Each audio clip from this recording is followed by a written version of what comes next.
Добар ден, Аргумент Плюс, вечерва мој соговорник, поранешен колега мој, Славе Младеновски, инаку аналитичар, човек кој што ги следи работите, не можеме да се одлепиме од професијата новинарство, никако, но од Институт за медиација и консалтинг 4R. Точно кажувам? Точно. Актуелна тема е она што веќе се соочуваме, кај нас можам слободно да кажам, дека ги чувствуваме првите последици економски, велам, од таа воена нова состојба на Блискиот Исток. Некои анализи и наслови веќе говорат дека доколку оваа војна потраеве, да кажеме, ова ќе биде во поновата историја една од поголемите сериозни воени фронтови со посериозен обем на штети врз глобалните економии. Денеска, утринава, повторно нели нон-стоп информираме за цените на нефтените деривати. Мислам дека во дадена позиција околу 9 часот, 10 часот наутро, повторно цената на горивата на светските берзи пробија околу $118 за барел. Таа варира, нели, во зависност кој политичар каква изјава ќе даде и врз основа на тоа, но состојбата е таа, тој Ормудски теснет се уште е затворен, ЕУ и кажа на Русија, благодариме, не ни треба вашиот газ и нафта. Состојбата, еве како новинар, што сме информирале до сега, можеме да кажеме дека веќе е загрижувачка во однос на економијата? Сликовито би започнал во овој разговор во интерес на времето, заблагодарајќи се на екипата на Телевизија 24 за да можам да бидам гостин на следниот начин. За прв пат до сега $105 за барел беше вечерта пред да легнам, кога се разбудив беше 115. Моето спиење траеше 3,5 часа. Може да замислите кога се подготвував за една ваква емисија, во рок од 3,5 часа на светските берзи се случуваат такви потреси, а ние веќе не можеме да ги следиме како физички лица, значи можеме само да ги документираме од ден во ден. И почетокот на подготовката на овој разговор беше токму во таа смисла. Ние присуствуваме на целосно декомпонирање на финансиската слика што ја познаваме од 70-тите години. Во медиацијата, во економијата и воопшто во општествените науки често има една фотографија каде што се гледа врвот на ледениот брег. И најчесто кога се поставува прашањето што гледаат луѓето, они го гледаат генерално првиот проблем. И ние сите како граѓани или како луѓе од професија ја видовме војната во вистинското светло. Тоа е врвот на брегот. Меѓутоа, она што не го гледаме доле во подповршината на водата е всушност предстојниот финансиски крах. Значи, ова не е песимизам. Значи, ова е анализа врз основа на сите можни анализи што ги направија западните аналитичари, што ќе уследи доколку овој конфликт продолжи и доколку се инсистира и натаму на барањето Ормушкиот теснец да се пушти во употреба за да протече 20% вкупно нафта за светските потреби со наплата во кинески јуани. Тоа Соединетите Американски држави во сегашната позиција нема да го дозволат и веројатно затоа така го почнав разговорот. Тие без да ме известат, синоќа ја бомбардира полето во Иран, а Иран врати со бомбардирање во Катар. Во Катар. Последна беше, да. Тоа е последната информација која што ја слушнав и тоа дополнително говори дека барањето да се пушти теснецот и да протече нафтата кон Кина, Русија и Европската Унија со јуани, Соединетите Американски држави не го прифаќаат. Навлегувате во таа тема дека ова може да биде и војна на валути. Апсолутно. И војна, нели, на водечките валути. Пред се кога говориме, нели, за американскиот долар, за него се врзани извозите, трговските биланси на многу економии, и европски, нели, и пошироко светски. Кога велите го гледаме само врвот како граѓани, дека врвот го гледаме на тој брег, како да го кажеме, мислите дека во овој момент ние најмногу товарот го чувствуваме преку зголемените цени на нафтените деривати, кај нас за 2 недели, 2 понеделници последователно, мислам дека дизелот се зголеми цената за 21 денар, што воопшто не е малку и како процент од претходната цена, а кај бензините околу 17-18 денари. И тој товар очекувано е граѓаните реагираат на тоа, бидејќи тоа се значајни поскапувања. Процените на берзанските аналитичари и на оние што се занимаваат со продажба на нафтата одат во насока дека светската цена може да се искачи за многу брзо време на $150 за барел. Тој прочитав и до 200, во зависност 200 за мене се уште, како да речеме, научна фантастика. Меѓутоа, имајќи предвид кои се автори на оваа војна, не ме чуди дека може да напишат и такво сценарио. Меѓутоа, за мене $150 за барел во оваа ситуација, после бомбардирање меѓу Иран и Кувајт, Катар, е сосема реално. Зошто? Заради тоа што одеднашка целокупната заштита, која што беше врзана со петродоларот во 70-тите години, се губи пред налетот на иранскиот напад на соседите, односно државите од каде што па е нападнат Иран. Значи не навлегувам во војните действија, говорам исклучиво само за уништување на ресурсите. Сега само се таргетираат нафтените полиња. Енергетски капацитети. Да, или некои капацитети што се битни во делот на војната индустрија. Меѓутоа, моја процена е дека се уште не удрила ни една од државите на местата каде што се преработува морската вода во обична вода за пиење. Врз основа на тие податоци што дојдов да ги споредам, Саудиска Арабија е во најлоша позиција доколку бидат погодени овие резервати со вода, односно овие фабрики за преработка на водата. Тоа би значило во процент, како што даваат аналитичарите, 17.000%. Значи, ако земете 100 дека е високо ниво, можете замислите што значи 17.000%, каде што државата нема ни еден природен извор на вода, се мисли на сладка вода, нема планини, нема од каде да донесе вода. Тоа значи дека во рок од 48 часа таму животот се доведе во прашање. И ова го кажувам, ова не е најцрно можно сценарио. После сабелешниот утринскиот напад, за мене сите опции се отворени и затоа почнав дека овде престои сериозен финансиски крах, кој доколку клучните актери, Соединените американски држави со Израел на едната страна, Иран на другата страна, заедно со Русија и Кина, не седнат подитно да бараат модуси, веруете дека... Добро, наслутувате ли, се ни информираме дневно, како се движат тие релации, како се мобилизира Европа, каков е одговорот, па дури во Европа има различно мислење на земјите членки на Европската Унија во однос на целиот овој проблем. Орбан има, мислам, од Унгарија денеска најнова вест во однос на нафтовод, гасовод ли што беше дружба, да се активира, ако да се даде подршка на Украина, целиот тој корпус на Блискиот исток и во европскиот дел. Европа, дали веќе можеме да препознаеме која е кристалната низина позиција во однос на овој воен конфликт? Кога станува збор за европските лидери, веќе Брисел нема единствена политика, тоа се покажа во примерот на Шпанија. Со Трамп. Да, не само со Трамп, и во однос на осудата на политиката на Соединените американски држави спрема Иран. Значи, една држава... Да, тоа сакам да речам, нели не дозволи да се користат американските бази за нападите во Иран. Што се најави ембарго од страна на САД во однос на Шпанија. Задржете таа мисла. Тоа е само еден вид индикатор кој што една држава членка на Европската Унија целосно се спротивстави на надворешната политика на централата на Брисел. Меѓутоа, од пред 2 дена ние имаме сосема друга позиција кај Германија, која рече дека војната на Америка не е војна на НАТО. Веќе имате ситуација во која што неколку држави веќе излегува со друг став, што е спротивен на ставот на Шпанија. Шпанија е еднострано, како држава, процени дека не може да ги даде базите да учествува во таа војна што ја води Америка. Не го спомна НАТО.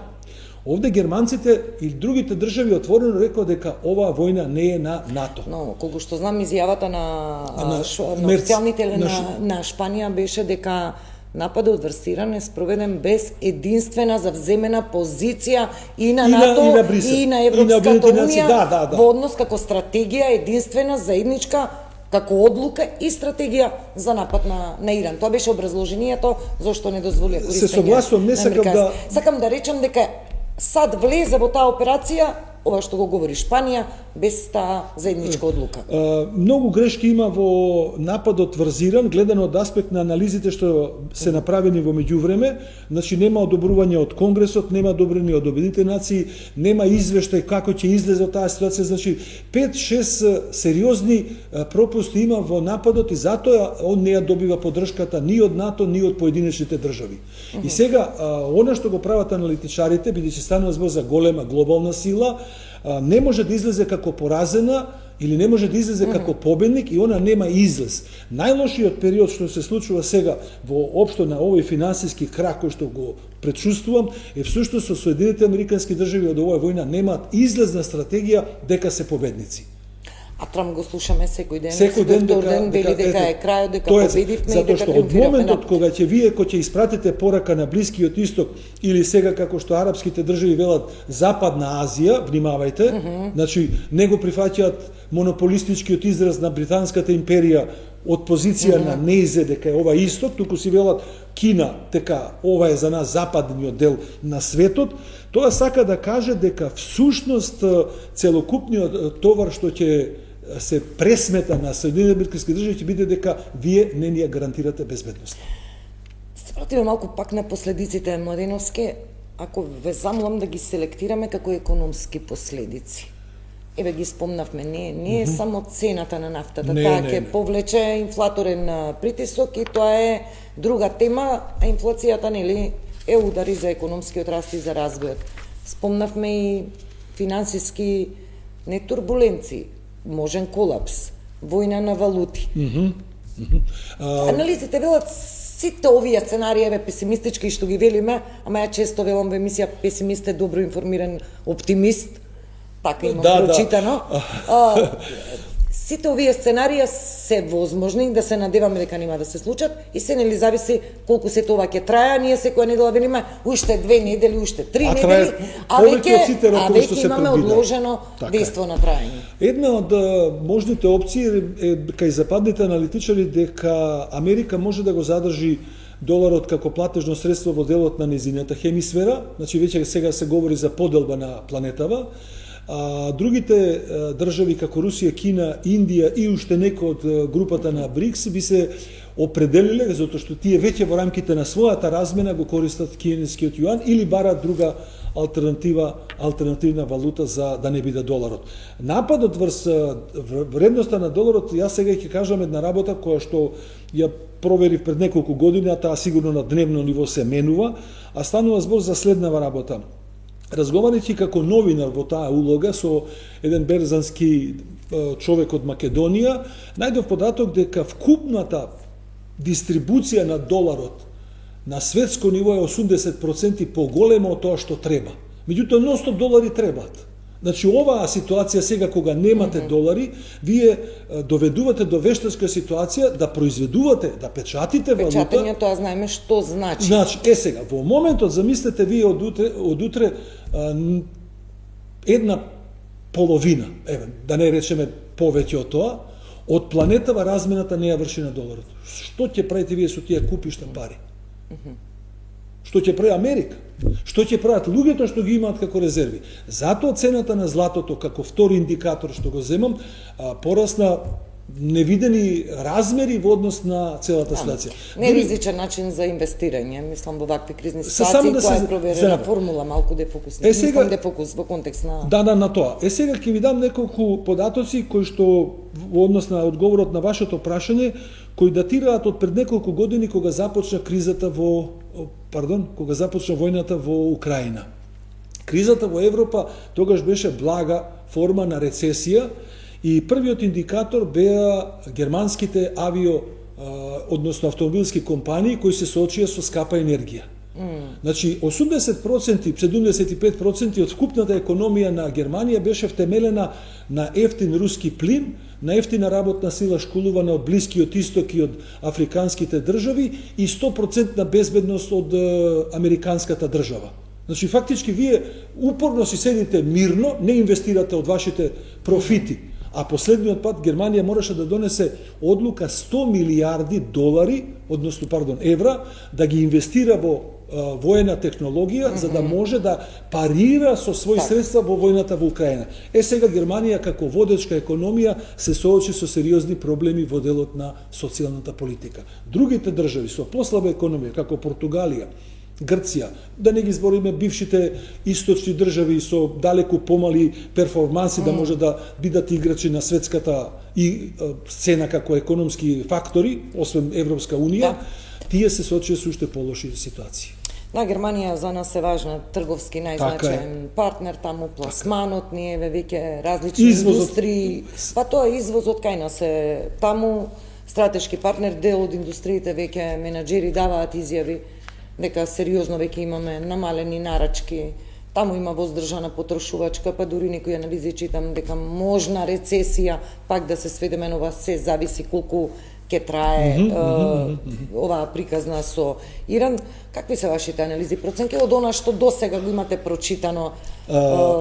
Секој ден како светот да очекува некој изјава дека има крај на војната, крај на конфликтот, но значи, по природа можем да бидеме оптимисти, меѓутоа кога станува збор за броеви, за податоци, тоа би значило вака: на пациентот кој има 37,5 температура, вие не можете веднаш да му дадете антибиотик. Морате организмот да го ставите во некаква природна форма да се одбрани од температура. Да се избори, така. Меѓутоа не можете да го лажете пациентот што има 39,9 веќе.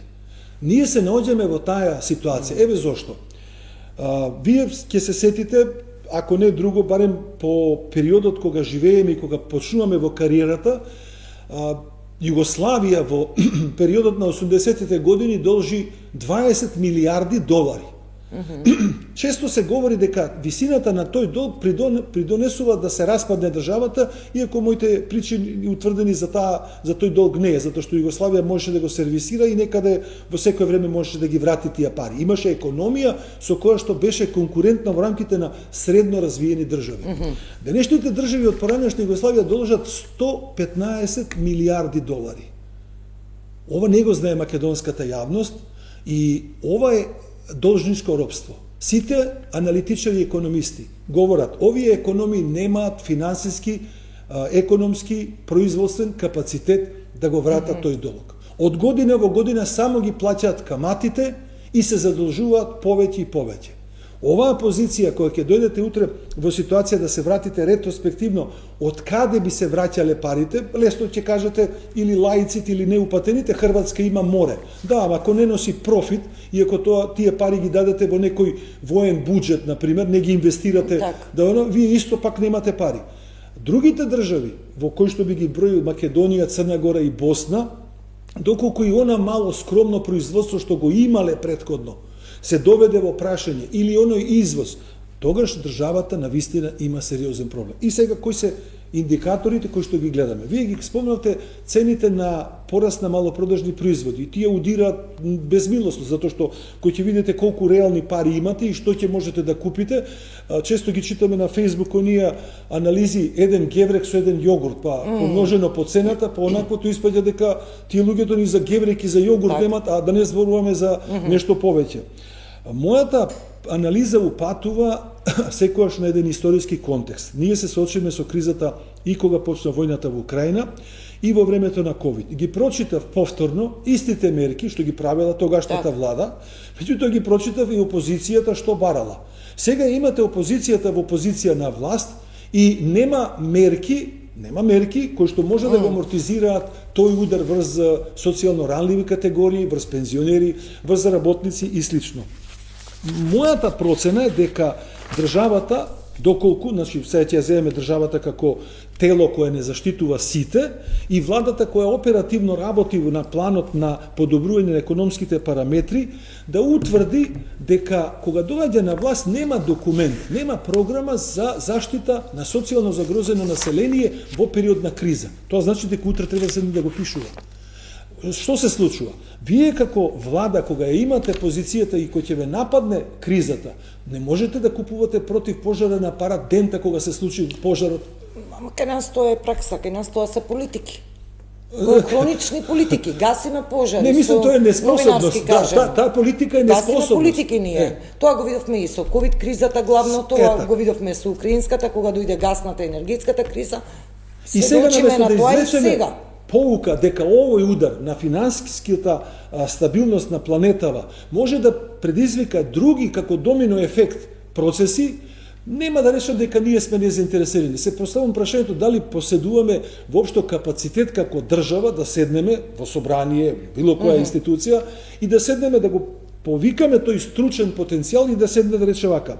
Имаме потреба да напишеме 10 политики, имаме потреба да напишеме по 20 програми и имаме потреба на тие програми да напишеме по 2 уште проекти. И кој ќе го разработите тоа, дали вие ќе видите пример во 30-та година или некој друг ќе дојде. Тоа е документ за континуитет на сите политики. И тогаш нема што вие да излегувате да велите, да, и нема да велите треба инфлацијата да се намали, треба да им дадете на пензионерите 1000 денари. Не, тој документ е всушност против пожарниот апарат во државата. Ние 30 години немаме документи кои што ја дефинираат оваа заедница како држава, не веќе како влада. Значи, рекол 30 години. Како институт. Како институција, во која што луѓето кои што добиваат мандат од граѓаните седнуваат и тоа да го сработат. Ако ми дозволите, не знам. Само сакам да ве прашам, бидејќи се движиме при крајот на разговорот. Да. Еве веќе наблеговме дома, во најава се владини мерки, колку што знам, ке се размислува она интервенција во ДДВ-то во однос на горивата. Опозицијата бараше да се интервенира и кај храната, и кај акцизата. Потврдени се информациите дека владата ќе излезе со мерки и веќе е неминовно веројатно да се излезе, бидејќи свесни сме дека кризата удри преку бензините. Да. И чудно беше, баш забележав, еден ден само ноќта помина при првото зголемување на нафтените деривати до утрината. Например, мандарините и бананите беа поскапи за 30 до 50 динари за килограм. Значи, ноќта помина од цените и до утрината, и баш ги прашав продавачките, ме викам, овие количини кога се набавени, вчера беа 59, сега се 99 денари. Значи, не е тоа 2 динари, 3 динари, па така се цените, така се. Сакам да речам, мора некако да барем да се демонстрира обид за заштита на стандардот, нели на граѓаните кај нас. Господи Додевска, за подготовката на оваа емисија разговарави со луѓе кои што ги следат процесите во делот на регулација на цената на нафтата, и како социолог немам знаење потребно за да направам анализа кога станува збор за она што го купувате и она што го. Меѓутоа, мојата логика, барем тие луѓе ми дадоа за право, оди во таа насока што кога ќе ја купите нафтата пред 3 години, ќе ја платите 30%, $30 за барел. Сега е 100. Тоа значи, моето прашање беше зошто не се продава барем 60, да се направи некоја осцилација во рамките на тоа, затоа што сте ја купиле поевтино, а не ја продавате по цената. А ова што сте ја купиле за 100, ќе ја продавате после година 2 за 60. Ова го кажувам причини затоа што регулаторната комисија можеби тоа го прави, или некоја симулација на цената. Ние имаме друг проблем. Тоа можете да го направите денеска и ќе ви даде некаков резултат. Меѓутоа, како вие ќе го промените на дневна основа расположението на населението кој оди незадоволство до степен на бес? Како ќе го подобрите економската состојба на граѓанинот, во кој што имате ситуација каде што, ова ќе го илустрирам со една мисла која носи наслов 1% наспроти 10. Тоа би значило, тој 1% раст во економијата што го проектира владата во своите анализи и го очекува следната година, нема никакво влијание врз одлуката што денес се донесуваат 10% од населението да ја напушта државата. Ние се соочуваме со ситуација во која што, како вие што велите, да, ќе заштедам 1 денар на килограм, ние овде зборуваме за секојдневен живот. Ако имате прашање, ќе ви го одговорам. Меѓутоа, дозволете ми да дам еден заокружен дел на ова што... Да поентираме, бидејќи мора да завршуваме терминот, го исцрпуваме.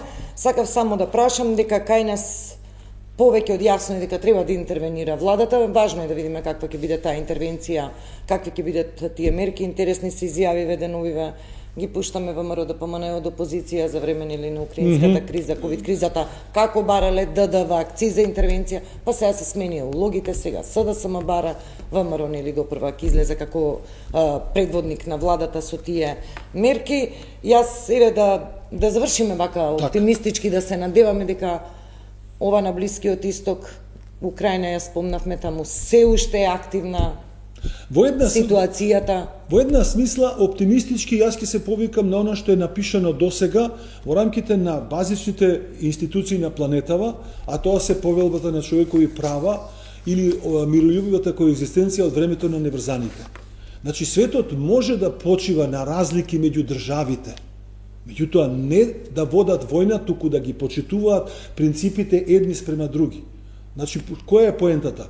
Не може војното решение во случајот на Русија за да си ја зголеми својата безбедност под наводници да го нападне соседот, обратно, со образложение дека таму има нацисти, или Соединетите Американски држави да влезат во Иран затоа што права немале жените. Сваќате колку е тоа идиотски, колку е тоа понижувачки за нашиот интелектуален капацитет, кога државата која почнува агресија, дури нема ни нормално политичко барање или оправдување за војната интервенција. Добро, претходно трае тие преговори Иран сат, нели се надзираше сето тоа, се влечеше таа приказна со години.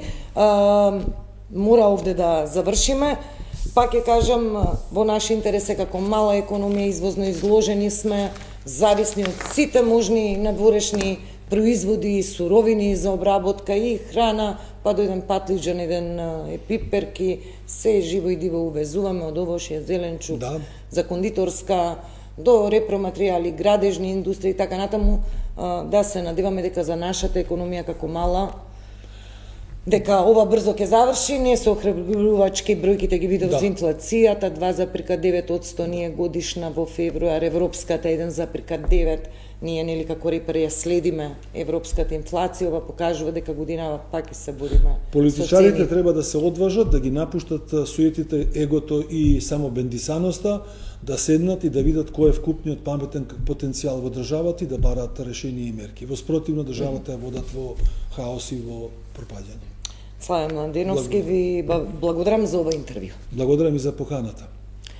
Почитувани, овде завршува Аргумент Плюс, од мене пријатно.